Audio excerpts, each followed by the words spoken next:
Welcome to RHI's Sociable City Interviews, where we meet with global thought leaders on nightlife and the social economy.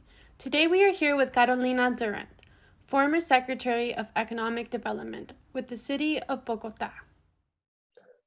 Hey, Carolina, how are you today? It's great to see you again. Hello, Jim. Thank you for this invitation. I'm so happy to be here. Well, when I was in Bogota with you on that panel, I was really impressed in the way you were able to frame all the great work you were doing. But as I got your resume, I saw that you have quite an extensive, not only educational background, but work within the whole economic and financial world. Do you want to give a brief overview of some of that? Sure. Thank you very much. I have my life divided in two parts, mainly the public and or the private sector. I have more than 25 years of experience right now working since I graduated from economics. My background's in economics and international relations from Columbia University, actually. But once I started working, I've always worked in technology. That's very important to say, with entrepreneurs and how we can apply innovation, technology and innovation for the greater good. And that is very important to say because now that we're speaking about nightlife and the city's nightlife, and just having been Secretary of Economic Development for Bogota, being able to apply that design thinking, that creativity, the resilience that entrepreneurs have, and applying technology and innovation to rethink the world was key in order to mitigate the impact of COVID in the economy, mainly in the nightlife sector industry, but also recover and grow from it. I know. When I was there, I was really impressed with the Nightlife Association because I was obviously at their conference. But I've known about and worked with Camilo for a number of years, and he seems to be quite a good leader. And it seems the two of you formed an alliance and partnership to help get through COVID. So can you explain some of the initiatives that you put into place, which I thought were quite innovative? Obviously, your innovation concept in terms of working with nightlife. So basically, what we needed to do is build bridges and communication between the public and the private sector. Having been in both worlds, I've been able to think and understand both hemispheres of my brain, but also of the economy.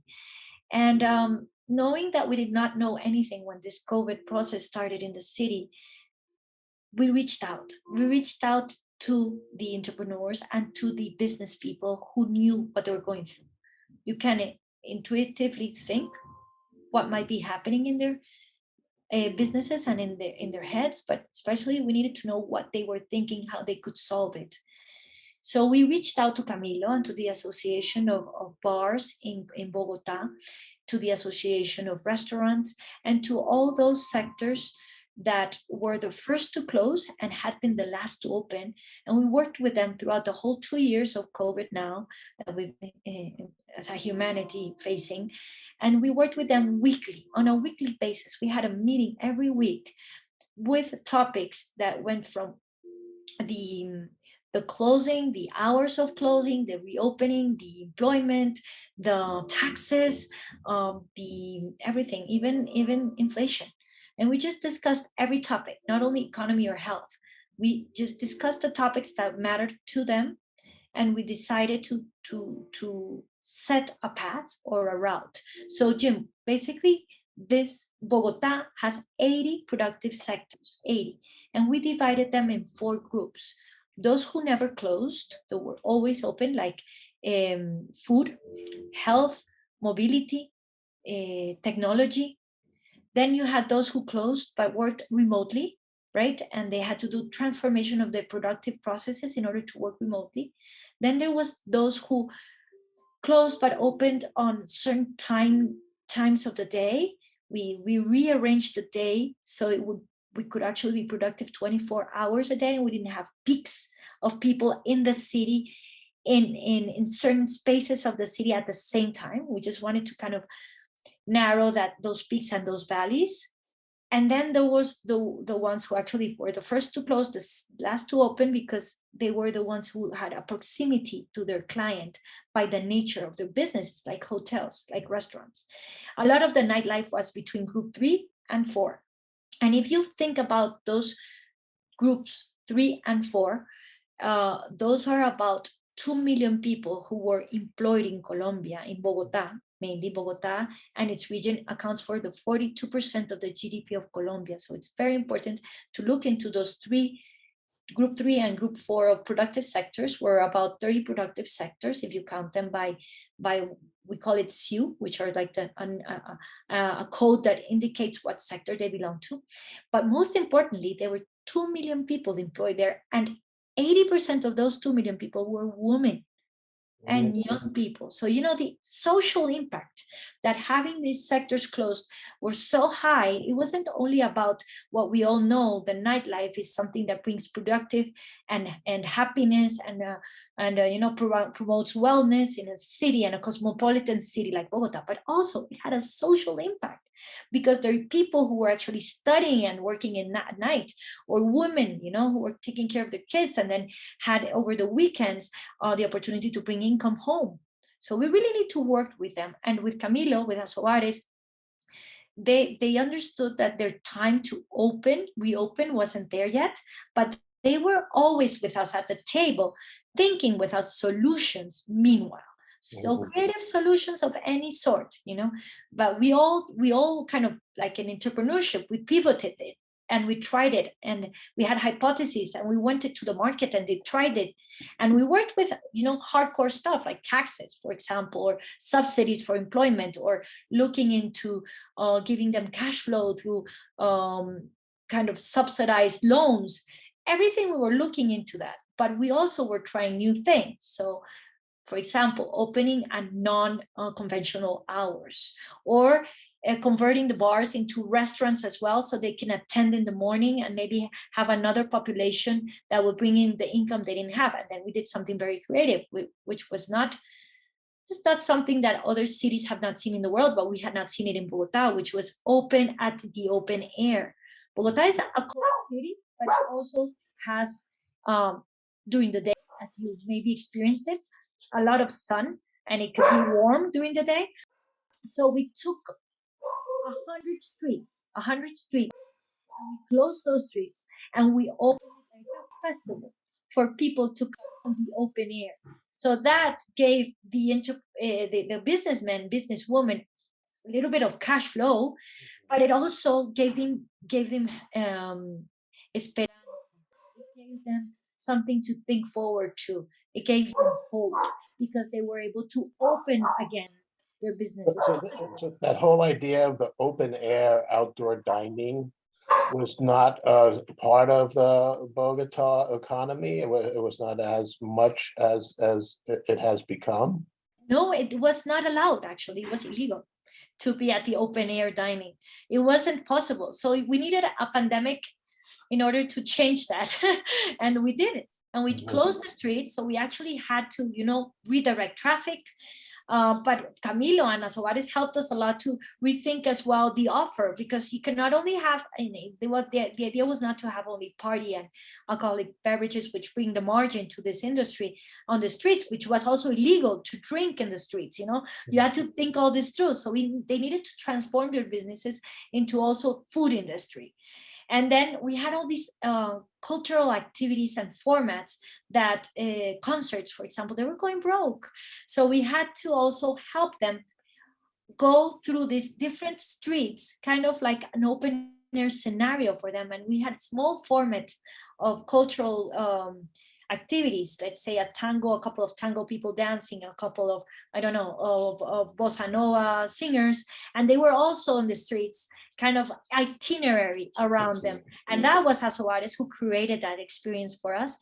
Meanwhile, we had to rethink the spaces at the interior of the restaurants and of the bars and of the discotheques. We had to rethink how they were designed, how the ventilation worked, how the bathrooms operated, how the tables were divided, how the people were serving drinks and food, how they were dancing. Colombia would dance. So when you ask me how would you define yourself, I would also add I'm a mother of twins and I love dancing. So I'm also a daughter of hotel manager, and we love the experience. A good experience is very important for the client. So having grown up in hotels, I remember the importance of bringing the best experience to those who to come and see us, especially after coming up, being closed for so many months.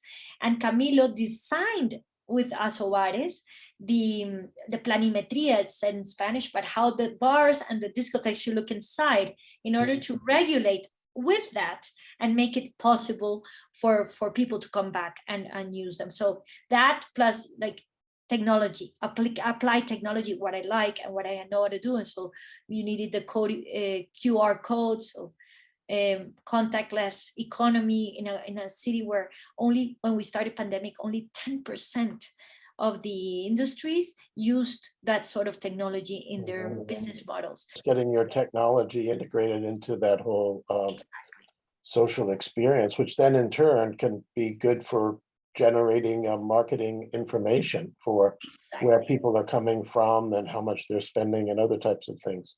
So regarding that, what percentage of Bogota's nighttime economy or social economy was dependent upon tourism, and how was that impacted or affected in terms of just, how much can the local people support the businesses in relationship to tourism? So we have a saying here, Jim. We say Bogota does not have ocean, but we have Bogota a cielo abierto, Bogota open air. So basically it is a tourist destination now to come and visit these streets and eat in these open air restaurants. Before that, yes, Bogota was known for its gastronomy and for its nightlife and theater. We have a lot of arts, theater. We have the festival, Ibero-American Theater Festival coming up now in April. And people just came all over the world for that. It was a very, very cultural nightlife place to be. I would say, as I was mentioning, that the 50% of the occupied formal economy comes from the service industry in general in Bogota. So it's very high. Now, what depends on tourism? Well, Bogota has over 10 million tourists arriving monthly. That's a lot. That's a lot because they arrive and then from here they go to other cities. This is like a hub. And normally people would come. This is the first city in Latin America, destination for even more than Peru for business travels. Okay, tourism adjunct to the business travels. So they would come for 2-3 days of business and maybe stay one more day and go to the Monserrate or to the Gold Museum or to Zipaquirá Cathedral of Salt, which I hope you visited, Jim, when you were here. But people would just stay and eat well and go out partying because it's a city that parties a lot. So that stopped. We have a culture of going out and we have a culture of eating out. So Colombians do that, but then it's not, habitual, especially because we have GDP per capita that's not high enough to be able to be eating and dining out all day, all week. So basically, the revenue for the service industry in Bogota that came from tourism is more than half, at least 60 or 62%. Okay, so it's big. It really is. But more than that, it permeated the whole economy because they had those who came would buy maybe coffee to take home or maybe art crafts, and then they would just visit, the mercadillos, and then it just kind of permeates throughout, and they would take a cab, and it permeates throughout the whole economy. So the impact is much more than that. That is why we had also to rethink when there was no tourism, how we would maintain the industry alive. And we were awarded recently globally as our creativity in maintaining the sector going and the destination as a desired destination, even in pandemic. And that is how. First, we were making visible the invisible. That is, if you were cleaning the tables with UV lights or you were cleaning the tables 300 times a day in order for people to dine there safely, we would show that. We would show all the adjustments we were making inside the bars, and in terms of even opening windows and just fresh air. With the industry too, and promoting vaccinations. I remember that the nightclubs became kind of part of that whole movement. That was like the second part of this. First, we had to close and then mitigate the impact, and then reopen. And once we started reopening, we said with the bars and with the association of bars, is the only way to open is to be the vaccination. So you need to open. Vaccination means you open a door. You put a vaccine, and you open a door, and you create a job. So that was like the narrative behind it. Something we did very, very interesting was we had to control the number of people inside the establishments. So with the Bar Association and other association of business people, including hotels, restaurants, we created a unit of control, let's say supervision, because they weren't really control. We cannot put a fine, because if you're not doing it well, we wouldn't be able to do that. But we were able to educate people and say, listen, guys, this is full. Let's go to another bar. And we actually had the QR codes to see where there was availability of space to go to another place, and the people were directed to that other place. So this is a collaborative economy. Instead of competing for clientele, we just wanted to be open. So you needed to kind of sort out the clientele between the whole range of different bars and discotheques. And then there was this one thing, concept of solidarity and co-responsibility. If one of them didn't apply and apply by the rules of the game, then the whole block was closed, because we only have 3,000 people police in the city. You cannot be policing people who are going out.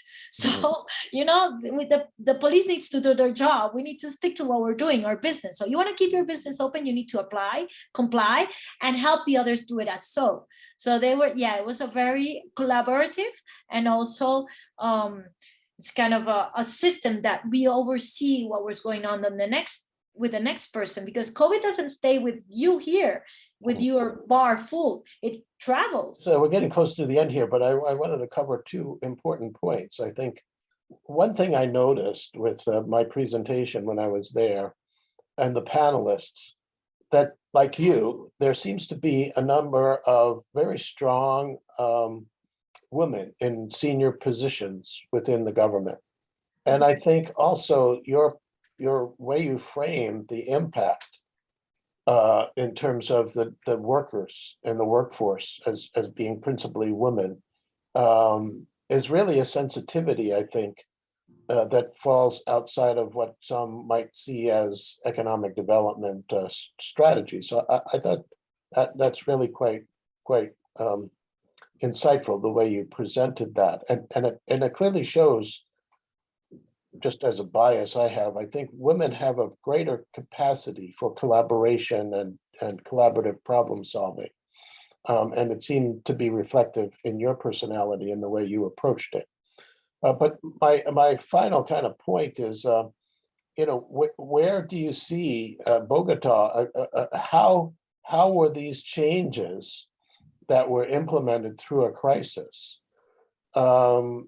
reshaping the relationships among businesses with each other, the recognition of the importance of the worker, particularly the women worker, and the ways in which you've reframed the destination of Bogota as not only just being open air, but actually having all of these expanded outdoor social experiences.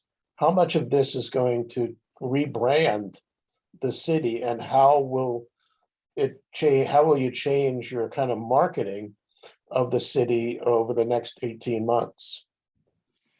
Well, thank you for that question, Jim. Yeah, actually, we are 52% women population in Bogota, and we are working hard to be women empowered in decision-making roles. And that's a conscious and a very active decision that not only I have taken, but a lot of women who surround me have taken in different industries, even in male-dominant industries like oil and gas. we have a lot of women present leading, heading companies or at the boards. We are part of a group called the Group of the 30%, which we enable women to be at boards, and we help and we hope to be at least at 30% of the boards in Colombia to be led by women. So that's our goal, and we work hard in that, and that means that we need to collaborate a lot much more. And every time they ask me for a CV, I send 10 CVs of brilliant women just to see, because we know it's affirmative actions. We are doing a lot of affirmative actions in order to empower women in decision-making roles. We do believe that women and men as allies, such as yourself, can help create much more innovation and different ways of thinking and collaborative processes. I actually call it it's collaborative, it's capitalism. That's how I've talked and referred to it, collaborative capitalism in what we had to live in pandemic. So looking forward, I do hope that people in the world and in Bogota realized through pandemic, through COVID, that we cannot work alone, that we really need to collaborate, and that 2 + 2 is not 4, it's exponential if we just do it together. Mm-hmm. And it's not something nice, it's not something desirable, it's indispensable now to do it, and to also be aware of how we're impacting our context, our surroundings. So having said that, nightlife has to move towards that in terms of everything, in terms of the impact in the social welfare of the women that work in this industry, also in the youth, in how we inspire youth, how we change youth and help them look for like education as also a path towards their personal development. We have incorporated a lot of technologies in this sector now. That should not go away. You know, the QR codes, the contactless payments, all that helps us produce data that should be applied to decision-making processes, both in policy, but also in business. That our businesses in the night have now become very lean. They've been much more lean and efficient. I think that will not change either. People learn to do things much more efficiently. Mm-hmm. We have accessed more credits and loans than ever in history because of COVID, but that means that we've created a conversation and a trajectory between the nightlife sector with the banking sector, which was not there before, especially for the smaller companies. And I also think that now nightlife in Bogota, which was not available before, is not only open air, but it's 24 hours. Mm. That is very important because that's the productive use of the city's assets during the day and during the night. And if we use it wisely with new business models, with new offers, with new services, maybe creatively, we could have a much more productive industry, competitive industry, and employability for all. So basically, I do believe that this industry could be a motor for development in the next 6, 12 to 18 months. Bring such passion to the not only your work, but also to the city and to the importance of how people gather to socialize. So this has been a wonderful interview, and I really have enjoyed working with you, not only meeting you while I was there, the great opportunity I had to tour the city and to learn much about its history, but also to learn about the powerful people that are working together to make such a wonderful city and a much better destination as a result of the lessons learned and through your leadership and the leadership of everybody else. So I want to thank you for taking the time for this interview and look forward to working with you again in the future. Same here, Jim. Thank you very much. And also maybe just the last message, Bogota a cielo abierto, Bogota open air, and Bogota 24 hours brings in something more. Light, literally bring the light on, and logistics, which makes it super safe. In the zones of the streets of Bogota open air, we have had 0 incidents of criminality. That is something very important for Bogota and as an example for the world. Because once you have people there, occupied there, productively, organized, with illumination, with logistics, there's no room for something to go wrong. Things are good. Very good. I'm going to use that little clip from you in a promotion.